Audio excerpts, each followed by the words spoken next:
Hey guys, it's Chandler, and welcome to the Healing Heroes. I promise you. I'm Chandler Stroud, an executive, wife, and busy mom of two, who after years of living with anxiety, health struggles, and an unshakable feeling like I should be happier, made a profound discovery that changed everything. Join me on a journey where unexpected paths lead to healing and more happiness. On this show, we'll explore unconventional ways to unlock more joy in your own life with the help of my very own healers and trusted advisors, the Healing Heroes. Hi, everyone, and welcome back to the Healing Heroes podcast. I'm your host, Chandler, and I am so excited that you are with us today because we're doing something very special in honor of our 1-year anniversary coming up this July. And that is, we have launched a hero highlight series. So each week we are launching a new episode dedicated to one of our healing heroes that curates some of our favorite moments since the show launched. It's a great way for you new listeners to get to know our heroes a little bit better and for everyone to catch up on episodes they may have missed. So today we are featuring acupuncturist and hero Jacques Depardieu, who is always such a joy to be around. And I'm really excited to delve deeper into some of the incredibly meaningful conversations I have had with him. But first, let me quickly overview what acupuncture is and why it has had such a meaningful role in my healing journey. So at the highest level, acupuncture is an ancient practice that is rooted in East Asian medicine and uses ultra-thin needles to stimulate specific points on the human body. But to call it just a physical practice would be missing the point. Acupuncture, as Jacques always says, is experiential. You don't just get acupuncture. You feel it. You shift from it. And you emerge changed by it. Some people come in for back pain and leave with emotional clarity. Others come in anxious and leave grounded, like I did. It works not just on the body, but on the energetic systems that carry our stress, our emotions, and our stories. It's hard to explain fully, but easy to recognize once you have felt it, which I have been lucky enough to have done many times over. Acupuncture is one of the healing practices that I try to do weekly. And that's because, as I've talked about on the show, I think for so many busy moms and working professionals out there, it can be so hard to be present in your body. We talk about so many somatic practices on this show. Somatic meaning of the body, practices and approaches that get you back into that physical space where your body, mind, and spirit are aligned. It is a very difficult state to achieve, especially in this modern world where we're surrounded by distractions and technology. But so many of the approaches we talk about on the show can help women access those meditative states when they've felt so elusive in the past. And so I love acupuncture for this reason. Yes, I've seen Jacques for knee pain, digestive issues, and physical ailments. He is able to help me heal through the needles. But more than anything, it has taught me how to be present in my body again. And the more and more I do it, the better I get at accessing that state. You forget why you were upset when you came in or stressed out. It really is so effective at just helping you be present and really tuning into that deeper self and that inner knowing. And that is why I have so enjoyed working with Jacques now for well over a year. And I still see him regularly because even though I have all of these tools that enable me to get present in my body every day, there is something magical about acupuncture where no two experiences are the same. And it has become just such a treat during my very busy weeks to have that time to see Jacques and zen out. And so I am thrilled to introduce you to our resident expert in East Asian medicine and acupuncture, Hero Jacques Depardieu. Enjoy. So acupuncture is a system of inserting needles into the body. They're really actually pins. They're filiform needles, which is they are really rounded on the tip. And generally, you'll experience some discomfort, but they're nothing like getting an injection. And this system of medicine is based on these theories of East Asian medicine, which understand the body as an energetic reality, not just physical. So we are not only physical, but there's this constant communication, which from our culture, we are aware of this. But the system was based on a book which is actually written 250 BC, which is pretty wild.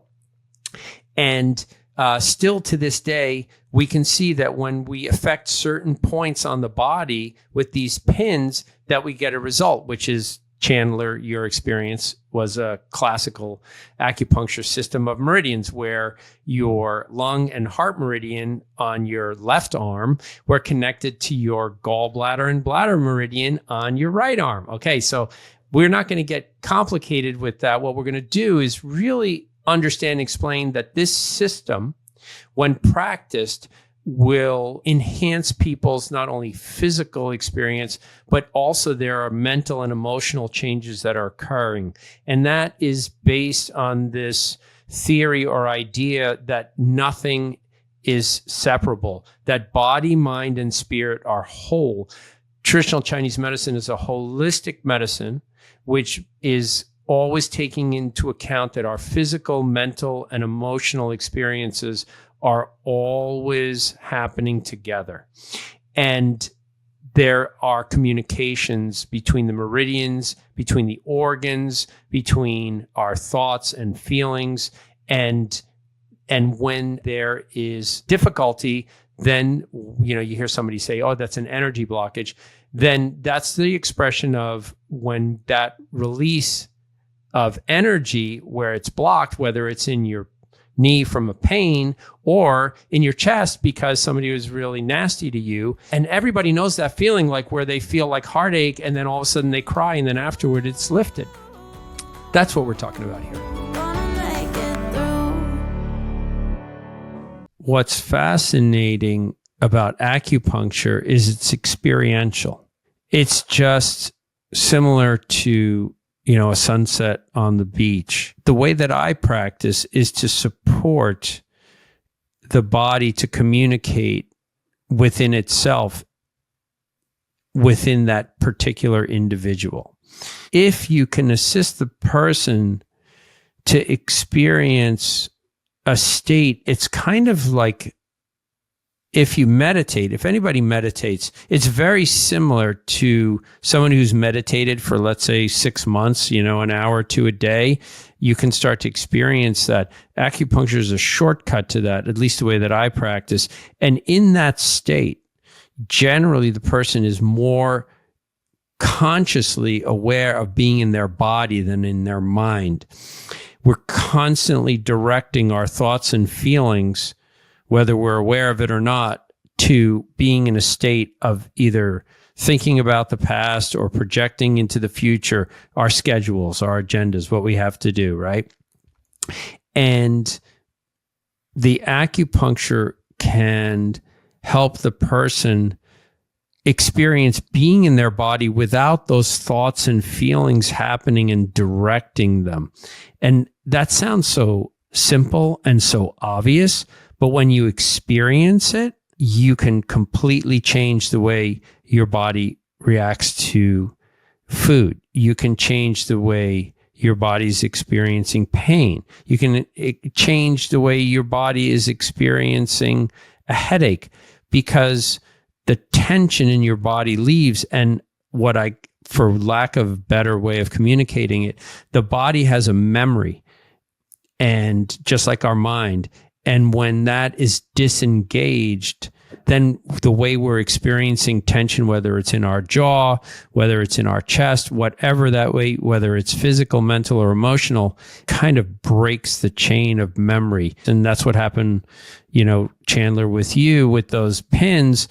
That's quite an undertaking to describe the meridians and their relationships, but simply put, there is an energetic relationship between your left arm and your right knee. And if you know from experience where that relationship is, you can affect change in one part of the body by needling another. And kind of like if you want to turn the lights on in the family room, but you know that in your entrance, you have like the big master switches. So you just go to the master switch. You don't have to walk all the way down to the family room to turn the lights on. You just do it on from the master switch. It's kind of like that. People come in, they lay down. I give them acupuncture. They get up. They're like, that's really weird. It feels better. So when you ask me that question about like, how does acupuncture help? I know how I'm framing this individual's issue. And then I, through the placement of the pins, try to assist them to go into a state where they do a few things. One is, for a short period of time, feel a release or a relief of their symptoms physically. The second thing is, and in the experiential, is for this period of time, they're laying down there until all of a sudden they go, that's really weird. I never fall asleep in the day. Or like, I must have been, I think I was dreaming, or my leg twitched and woke me up. And I didn't know what I was going to be doing for the last 45 minutes. So experientially, the thoughts and feelings that we're constantly operating from, which we're generally unaware of, but can be made aware through meditation or really just through sitting and saying, what am I thinking about right now, right? What am I feeling right now? That happens naturally. And then lastly, that doesn't disappear when the pins come out. The person gets up and experiences being in their lives for whatever that period of time is. And for some people, literally one treatment can be weeks or longer, but usually days, where they're like, my mother-in-law called me and I was totally chill and she didn't irritate me. Like, that's really weird. Or I went back to work and it was a 5-alarm fire, but like, I was like, we got this. It's not a problem.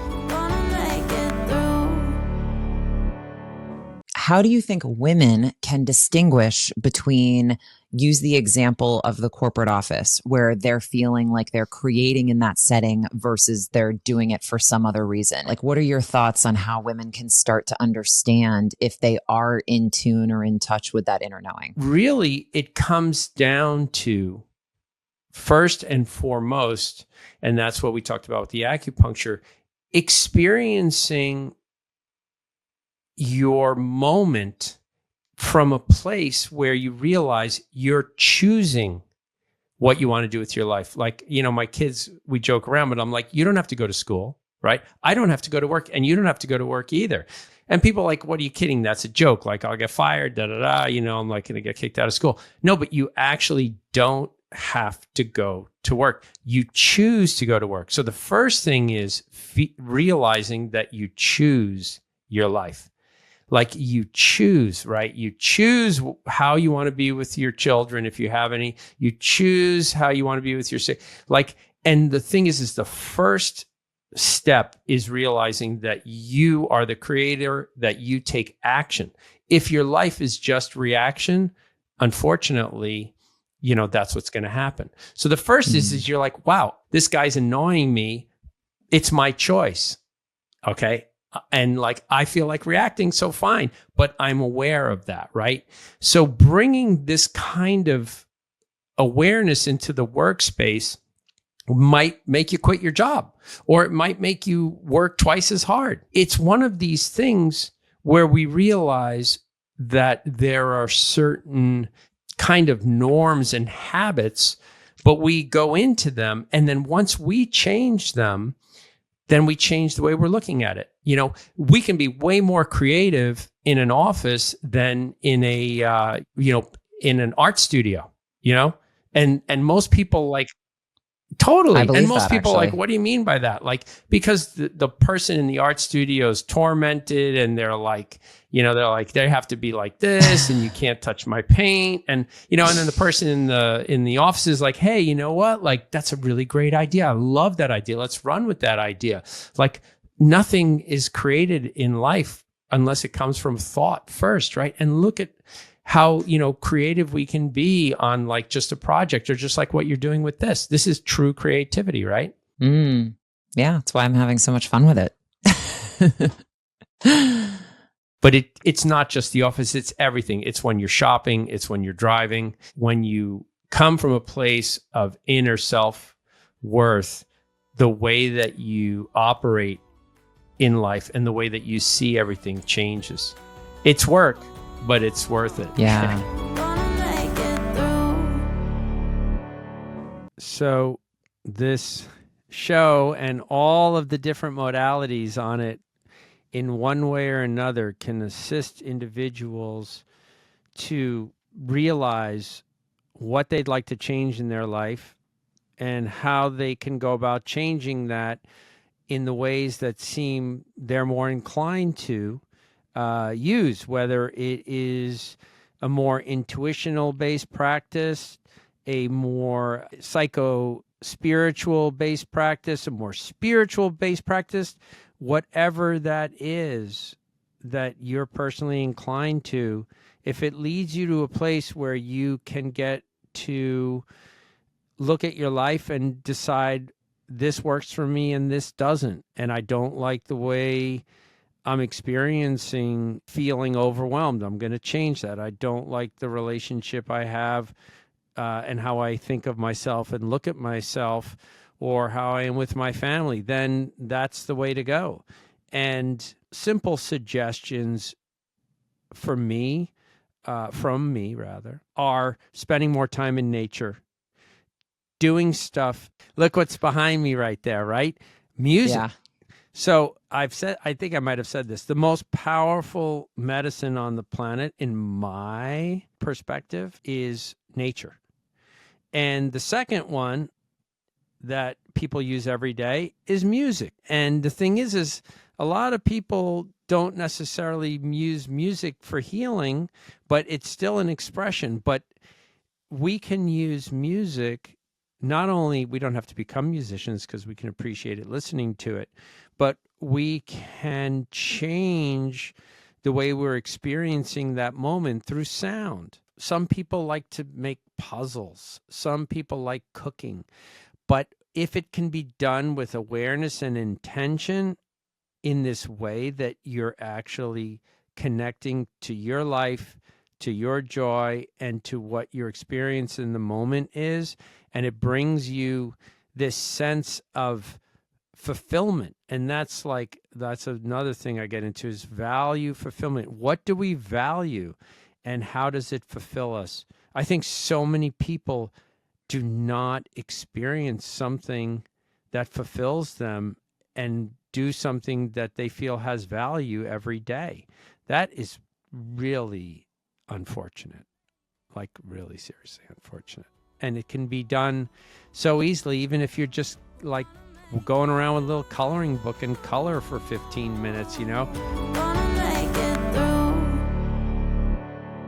Jacques, in East Asian medicine, what is the connection between stress, mental health, and digestive health? So the difference is that when in our society, what we do is we examine something, we kind of break it down, and then we focus it, right? So we all know that experience of like, oh, your shoulder hurts and your elbow. Well, I can look at your shoulder, but you got to go look at the other guy for your elbow, right? And just like, wait a minute, So, and amazing results have been achieved through specialization.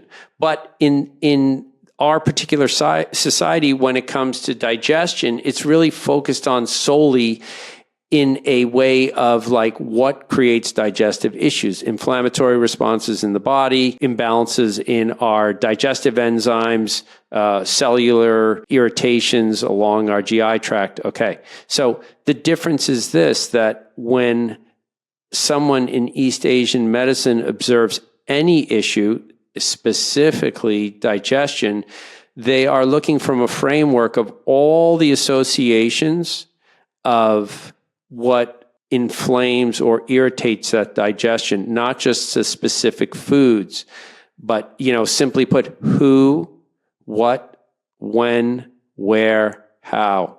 Okay. That question is asked by every practitioner of East Asian medicine on any condition. So we can review that, right? Who has the digestive issue? Somebody who's 6, somebody who's 36, somebody who's 76. Okay, what's going on? Where is it in their digestive system? When does it happen? Okay. And then how, right? You do all that first. That's the story. Then, based on the information you receive, you assist the person in, let's just have a particular person. So they only eat one meal a day, okay, and it's at night, and it's half an hour before bed. Okay, so you help them. Hey, you got to try to eat breakfast and try to eat lunch and cut down on your dinner. Okay. 2, we find out that like the reason they do that is because they're totally stressed out and they just basically get themselves through the day by taking, caffeinated beverages. And the only way that they relax at night is like a couple glasses of wine with that dinner.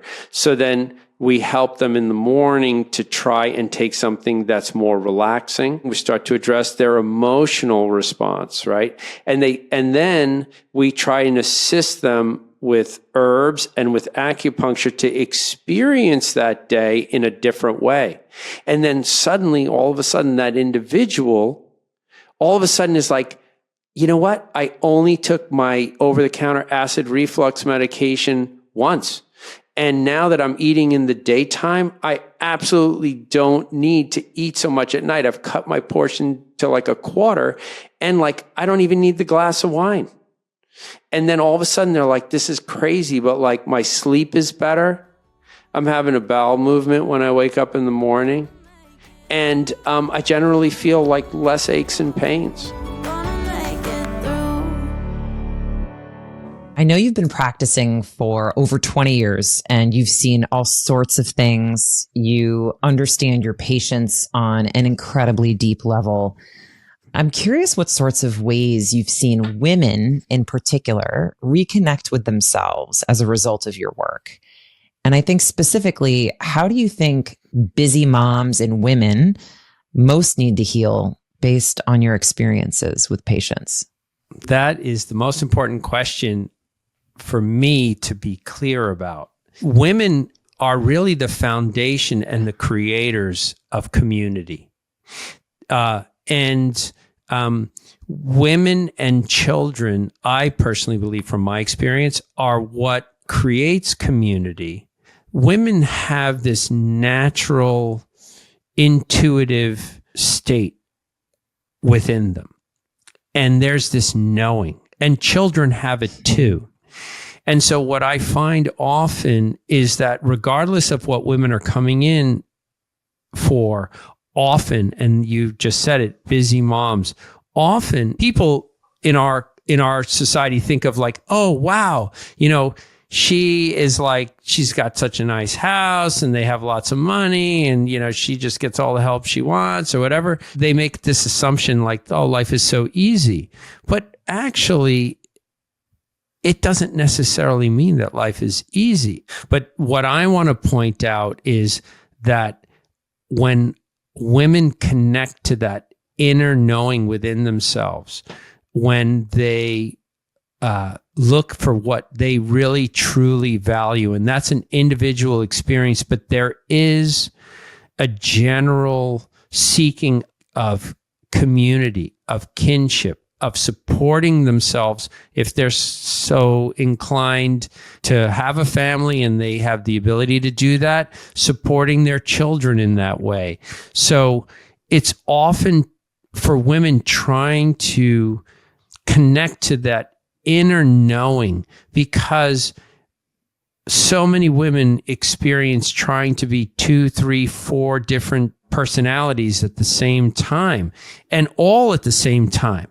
I really do believe that many, many women now are struggling and suffering. This isn't just, this is statistics. I try and assist each patient, each mother, each sister, each daughter, grandmother, whatever, to assist them in connecting to that aspect of themselves. One of the most important things is to assist women to find their way to their own personal self-worth. Because when that happens, it's going to change them. It's going to change their family. It's going to change the community.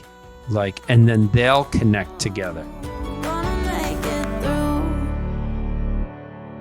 Women are generally more empathetic, and they historically, at least in my life, and I might be wrong, when I was a kid, my great aunt and my grandmother and my other aunt and my mom, and they would sit together and they would actually sew clothing and they'd talk about everything and about their lives and what, one was difficulty that was going through with one, and then another, and then, phones then all of a sudden took place, so that every night my mother would be talking to her sister. They didn't have, couldn't do group calls back then, but then she would talk to her other sister, and then they would, and so there's this sharing, this communication occurring, right? And that was technology. Phone was technology for sure.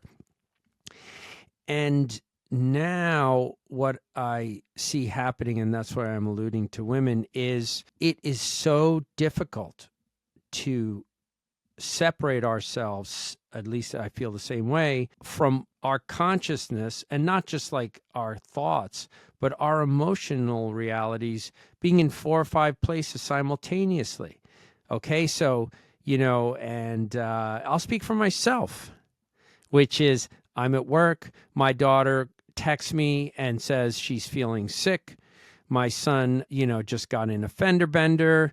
My wife calls me to tell me that, such and such never delivered such and such. And by the way, there's a leak in the basement. These are all real things, by the way. I believe it. I believe it. And I'm at work. And then my mom calls me, and she's, 95, rock and roll, and she's got some stuff going on. So why I'm sharing that with you is, if I didn't care, it would be easy. But I do care. So I'm sharing that's a personal experience. Now, what I do believe is happening is when somebody cares and they feel that they should be in 2, 3, 4, 5 places at the same time, with their sister who's sick on the West Coast, with their child who's really having a tough day, with their other child who didn't make, the team. And, and then also like having something with their husband where something didn't get done or whatever. It's overwhelming, right? It's overwhelming. And we're not just machines. We're not just like computers that say, okay, if not A, then B, if not B, then C. We're going through all of this. This is what it's part of being a human being, is hopefully to be empathetic, sympathetic, right? And caring.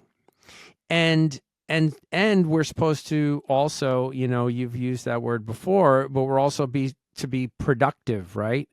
And it's requires 3 or 4 times the amount of energy when that happens, because when we're in 3, 4 places at the same time, I don't think that that's actually natural. I mean, it for some, possibly it's doable. And I've never seen somebody be able to do that yet without having some overwhelming response after a while, and we're getting better at it, right? Because we're doing it every day. But I do believe that a lot of the effects of what's happening right now is from basically that unfortunate, and, in one way it's fortunate, right? Because we can communicate, but another way, that overwhelming inability to be able to be focused enough to be in 3-4 places at the same time.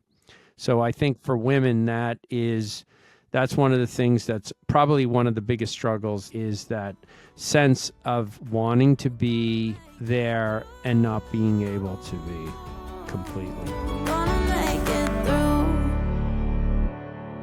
Oftentimes, especially as it relates to self-worth, I think women in particular desire to get that job title, or to buy that house, or to lose the weight, or to get the guy, or whatever it may be. But then oftentimes they get that thing and they're still left feeling unfulfilled.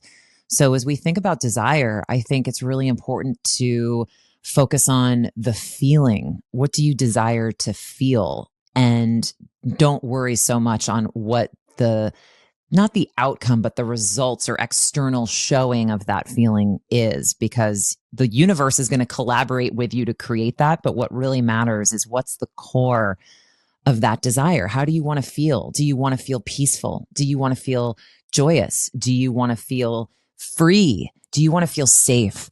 What is that core desire that will inform everything else? And I think that's where tapping into your inner knowing can give you that sense of understanding a deeper part of yourself than just the surface level, I want the thing, because the thing ultimately never brings you the joy you're looking for.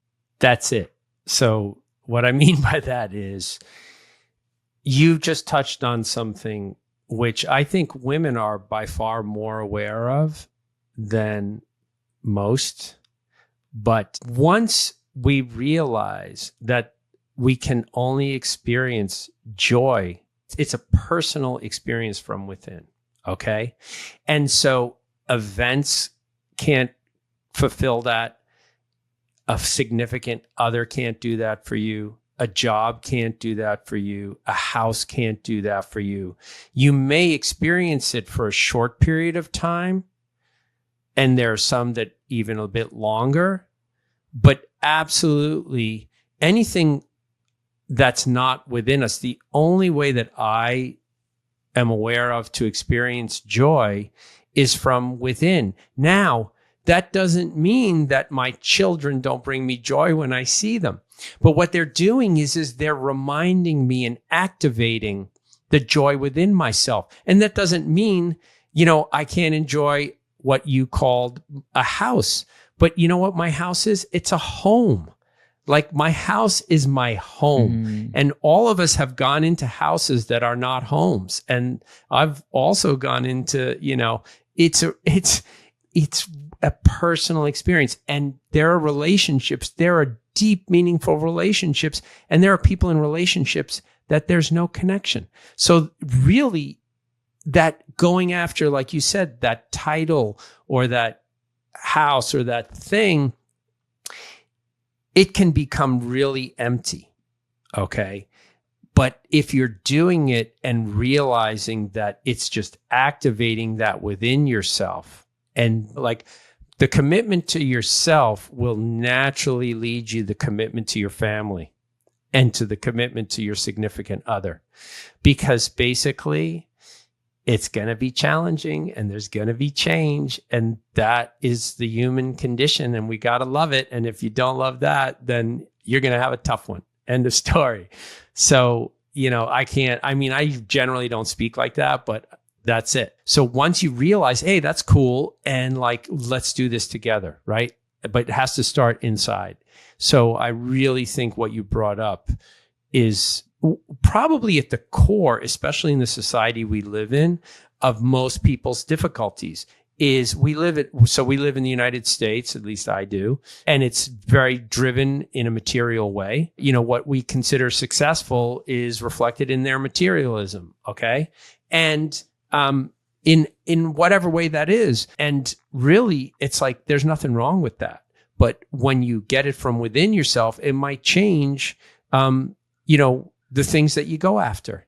You might be less inclined to go after certain things and operate from a place that might be more meaningful to you, which is work that you are passionate about, a relationship that you're actually passionate about, doing things with your family that you're passionate about instead of what you think your family should be doing, what you think the kids' sports should be, what you think you should be doing at the office. what house you think you should be living in.